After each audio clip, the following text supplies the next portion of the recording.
₹1 ಚಿಕ್ shampoo ಆಗಿರ್ಬೋದು, clinic plus shampoo ಆಗಿರ್ಬೋದು, ಈ ರೀತಿ ಚಿಕ್ಕ ಚಿಕ್ಕ ಪ್ಯಾಕೆಟ್ಗಳನ್ನು ಪರ್ಚೇಸ್ ಮಾಡಿದ ನೆನಪು ನಿಮಗಿದೆಯಾ?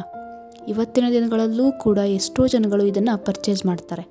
ಆದರೆ ಈ ರೀತಿಯ ಸ್ಯಾಶೆಗಳಲ್ಲಿ ಪ್ರಾಡಕ್ಟ್ಗಳನ್ನು ಮಾಡುವಂಥ ಕಾನ್ಸೆಪ್ಟ್ ಎಲ್ಲಿಂದ ಶುರುವಾಯಿತು ಗೊತ್ತಾ? ಒಬ್ಬ ಬಡ ರೈತನ ಮನೆಯಿಂದ. ಕುಡ್ಲೂರಲ್ಲಿ ಫಾರ್ಮಸಿ ಕಂಪನಿಯೊಂದನ್ನು ಇಟ್ಕೊಂಡಂತಹ ಚಿನ್ನಿ ಕೃಷ್ಣನ್ ಅವರಿಗೆ ಮೊದಲು ಈ ಐಡಿಯಾ ಬರುತ್ತೆ. ಭಾರತದಲ್ಲಿ ಬಹಳ ಜನ ದಿನಗೂಲಿ ಮಾಡೋರೇ ಇದ್ದಾರೆ. ದೊಡ್ಡ ದೊಡ್ಡ ಕಂಪನಿಗಳು ಮಾರಾಟ ಮಾಡುವಂಥ ಪ್ರಾಡಕ್ಟ್ಗಳು 75% ಜನರಿಗೆ ತಲುಪೋಕೆ ಸಾಧ್ಯನೇ ಆಗ್ತಾ ಇರಲಿಲ್ಲ. ಯಾಕಂದರೆ ಅವ್ರು ದುಡಿಯೋದು ಹೊಟ್ಟೆಗೆ ಬಟ್ಟೆಗೆ ಸಾಕಾಗ್ತಾ ಇತ್ತು. ಚಿನ್ನಿ ಕೃಷ್ಣನ್ ಅವರಿಗೆ ನೂತನವಾಗಿ ಇರುವಂಥ ಐಡಿಯಾ ಬರುತ್ತೆ. ಬಡವರು ಕೂಡ ಸಾಹುಕಾರರು ತಗೊಂಡಿದ್ದನ್ನು ಅಟ್ಲೀಸ್ಟ್ ಜೀವನದಲ್ಲಿ ಒಂದು ಸಾರಿ ಆದರೂ ಅನುಭವಿಸ್ಬೇಕು ಅಲ್ವಾ?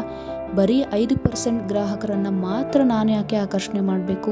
ಮಿಕ್ಕವರಿಂದ ಕೂಡ ಹಣ ಮಾಡೋವಂಥ ಯಾವುದಾದ್ರೂ ಐಡಿಯಾ ಇದೆಯಾ ಅಂತ ಯೋಚನೆ ಮಾಡಿದರು. ಆಗ ಅವರಿಗೆ ಬಂದ ಐಡಿಯಾನೇ ದೊಡ್ಡ ದೊಡ್ಡ ಪ್ಯಾಕೆಟ್ಗಳಲ್ಲಿ ಇರುವಂಥದ್ದನ್ನು ಸಣ್ಣ ಸಣ್ಣ ಸ್ಯಾಶೆಗಳಾಗಿ ರೀಪ್ಯಾಕ್ ಮಾಡಿ ಮಾರುವಂಥದ್ದು. ಆಕರ್ಷಣೆಯ ಆಸಕ್ತಿಯಿಂದ ಬಹಳ ಜನ ಇದನ್ನು ಪರ್ಚೇಸ್ ಮಾಡೋದಕ್ಕೆ ಶುರು ಮಾಡಿದರು. ಮಾರುಕಟ್ಟೆ ದೊಡ್ಡದಾಗ್ತಾ ಹೋಯಿತು. ಅದರಿಂದ ಅವರಿಗೆ ಸಿಕ್ಕಾಪಟ್ಟೆ ಲಾಭ ಬಂತು. ಇದನ್ನು ಗಮನಿಸಿದಂಥ ಅವರ ಮಕ್ಕಳು ಅದನ್ನೇ ಮುಂದುವರಿಸಿಕೊಂಡು ಹೋದರು. ಮೊಟ್ಟ ಮೊದಲು ₹1ಗೆ ಚಿಕ್ ಶಾಂಪೂವನ್ನು ಮಾರಾಟ ಮಾಡೋದಕ್ಕೆ ಶುರು ಮಾಡಿದರು.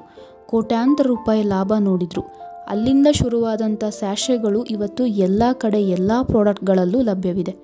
ಮಧ್ಯಮ ಅಥವಾ ಬಡವರ್ಗದ ಜನರು ಕೂಡ ಸಾಹುಕಾರರು ಉಪಯೋಗಿಸೋ ಅಂಥ ಪ್ರಾಡಕ್ಟ್ ಹೇಗಿರುತ್ತೆ ಅಂತ ನೋಡೋದಕ್ಕೆ ಅವಕಾಶವನ್ನು ಮಾಡಿಕೊಟ್ಟಿದ್ದು ಮಾತ್ರವಲ್ಲದೆ ಎಲ್ಲರಿಗೂ ಎಲ್ಲ ತಲುಪುವಂಥ ಒಂದು ವಿನೂತನವಾದ ಕಾರ್ಯಕ್ಕೆ ಕಾರಣರಾದವರು ನಮ್ಮ ಕುಡ್ಲೂರಿನ ಚಿನ್ನ ಕೃಷ್ಣನ್ ಅವರು.